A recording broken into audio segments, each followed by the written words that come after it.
Hi folks, so I'm now at the end of 4 days here at Chanonry Point filming the Bottlenose Dolphin.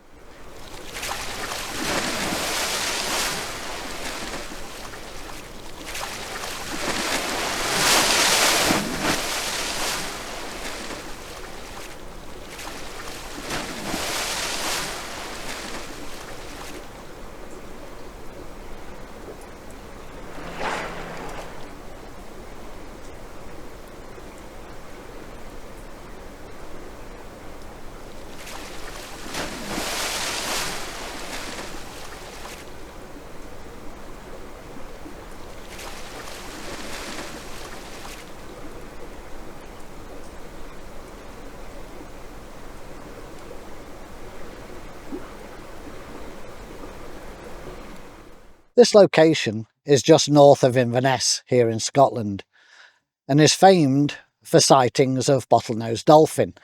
It's somewhere I've visited many times before, and when I say sightings I mean really close, within 10 to 20 metres of the end of the shingle spit behind me just there.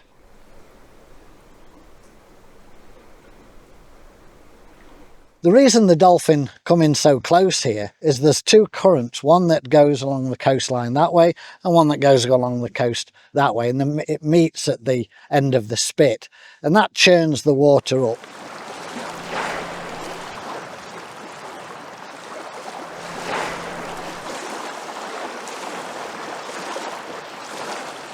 And that churning water attracts the fish in to feed, and migrating fish that are heading up the Moray Firth to spawn, they pass really close to the end of the spit as well.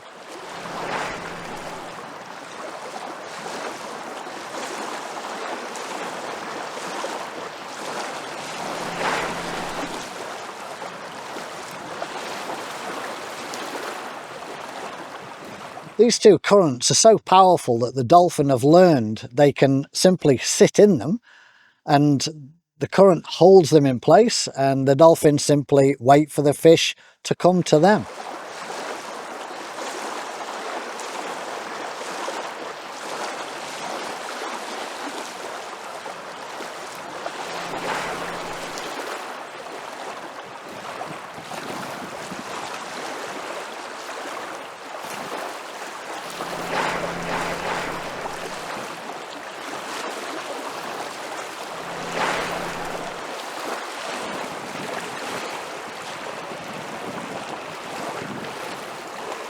So dolphin can be seen here all year, including bottlenose dolphin, porpoise, Risso's dolphin and even orca have been seen in the Moray Firth.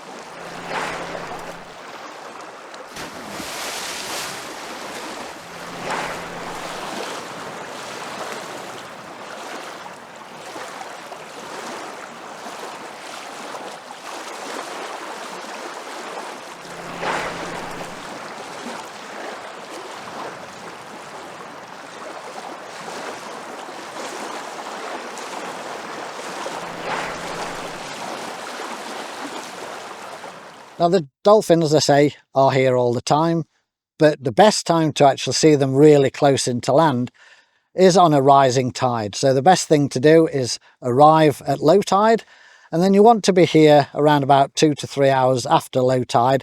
That tends to be the peak when the dolphin come in the closest to the end of the shingle spit.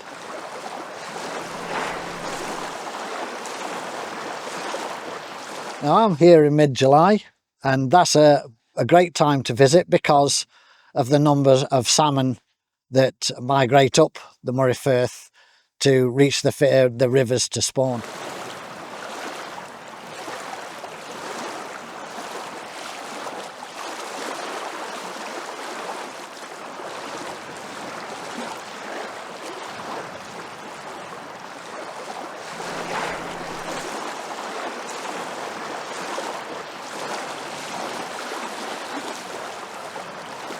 The salmon can be quite large, and when a dolphin swallows one, it has to swallow it in exactly the right orientation. And if it doesn't, then it'll regurgitate it, catch it again and re-swallow it. Sometimes you can see this done over and over again. until it finally gets it right. And also you'll see dolphin throwing salmon, either supposedly for fun, but also to allow younger members of the pod to then collect them and eat them themselves.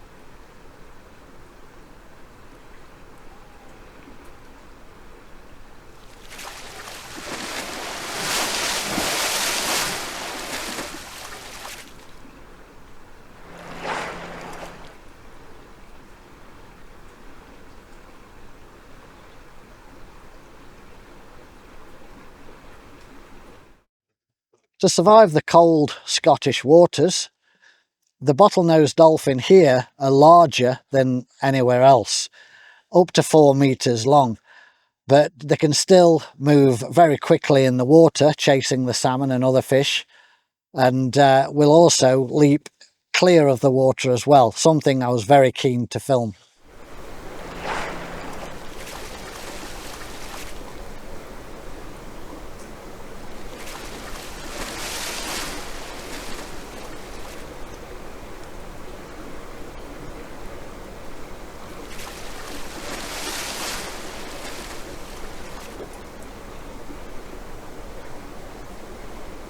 Catching a breach in frame can be a real challenge, because often there's no indication where a dolphin is going to actually come up.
Also, the dolphin are extremely agile in the water and can turn quickly beneath the surface, so it makes it extremely difficult to predict where they're going to move next.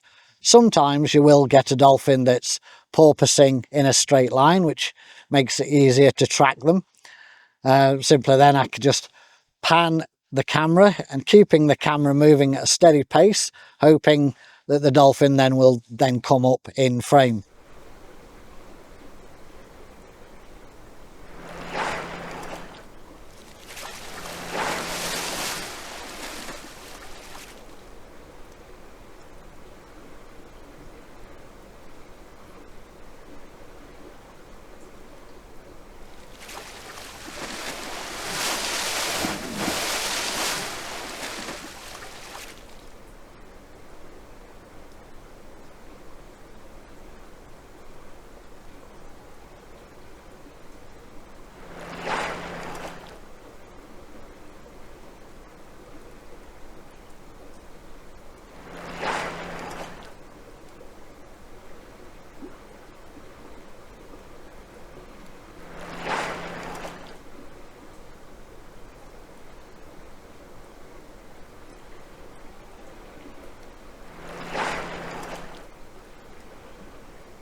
Bottlenose dolphin are a social animal and will move around in groups.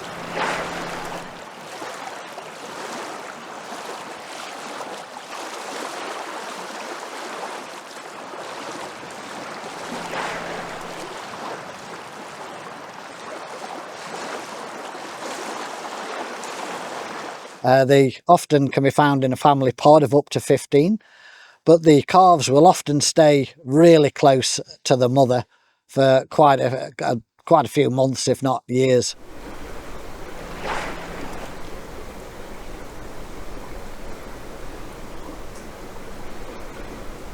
This population has around 200 individuals in it, and they can range between Aberdeen, Inverness and up to Wick, sort of in that triangle.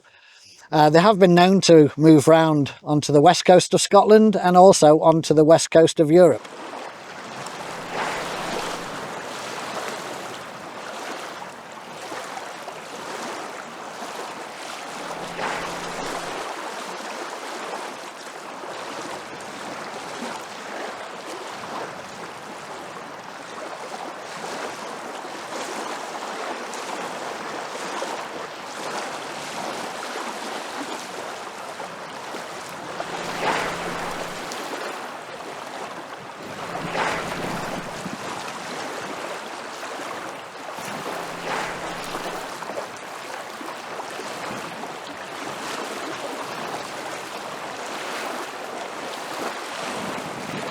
Now, this population of dolphin are widely studied, and there are catalogues of photographs of their dorsal fins because each dorsal fin is unique, making identification fairly easy, which is why it's been easy to work out where the dolphins have come from when they've been seen in Western Europe or on the west coast of Scotland.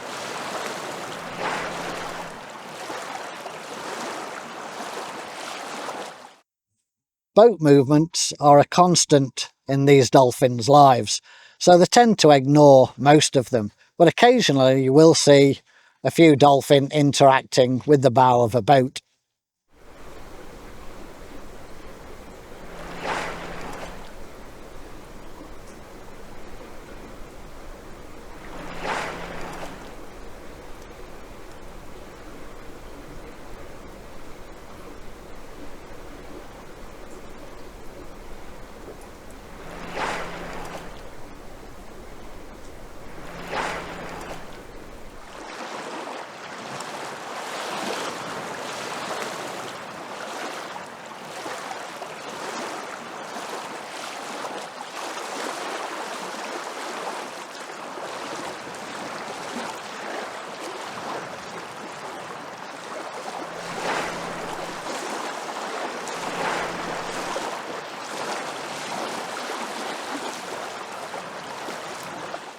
There are boat trips that head out from Inverness and Och and will take passengers out past the point further out into the sea, where they will encounter other dolphin. They tend not to spend much time with the dolphin here at Chanonry Point. They tend to come alongside, then move past.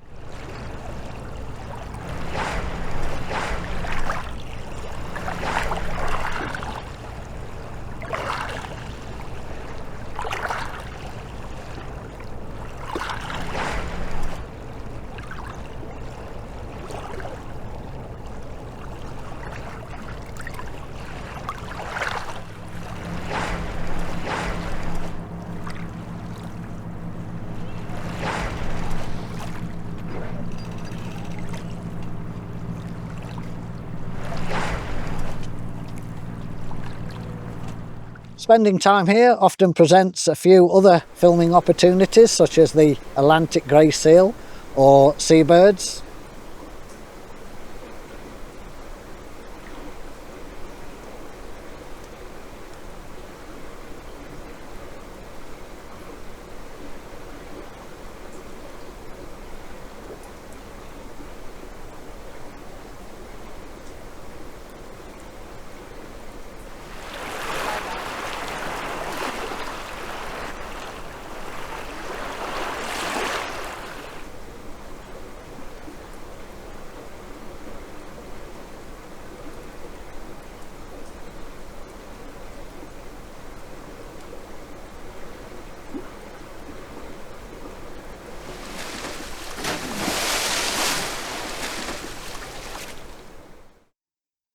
There are a few problems in visiting site. The first is the car park size simply isn't big enough for the number of visitors that want to come here. There are no toilet facilities as well. But quite often people turn up thinking that they're simply going to see the dolphin as if they're going to a zoo. And so you do tend to get a quick turnaround of cars in the car park. So it's quite often a case of just waiting around until a space becomes available. The cost at time of filming, which is July 2025 for the car park, is £3 for 3 hours and £4 for 4 hours. When the dolphin do turn up, most of the people at the top of the beach then tend to make their way very quickly down and stand on the shore as close to the dolphin as they can possibly get. And one problem I did have this time was I had 3 people stand in front of the camera, completely oblivious to what I was doing.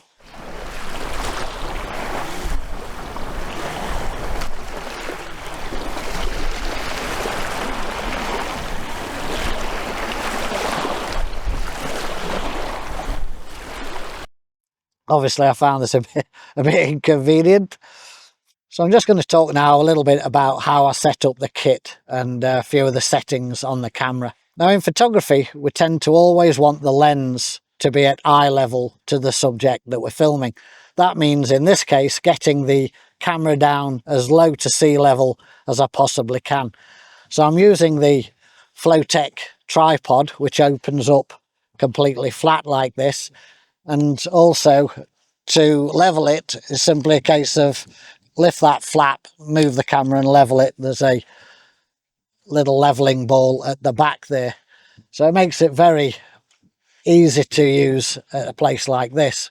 The dolphin move quite quickly. So I have a timeline frame rate of 25, but I tend to film off speed at 75 frames per second. Therefore, when I put that into the editing, I get a slower image. Now, when I arrive at site, I screw in a polarizing filter onto the front of the lens, set that up for maximum effect, and then I tend to leave that without moving it for the rest of the time here. And I always have the lens hood on the camera as well to reduce glare and flare off the sea. And it can be very bright conditions with the sun shining off the sea. So a polarizing filter is the way to go to combat that. With the camera being so low, I tend to like to use the viewfinder instead of an eyepiece like the Zacuto here. The problem with that is I get the glare on the front of the viewfinder, which does make trying to work out focus a little bit difficult. The reason I don't tend to like to use one of these in this sort of a situation is because the camera is so low and I'd have to bend down for hours looking through the viewfinder, which is something that's not good for my back.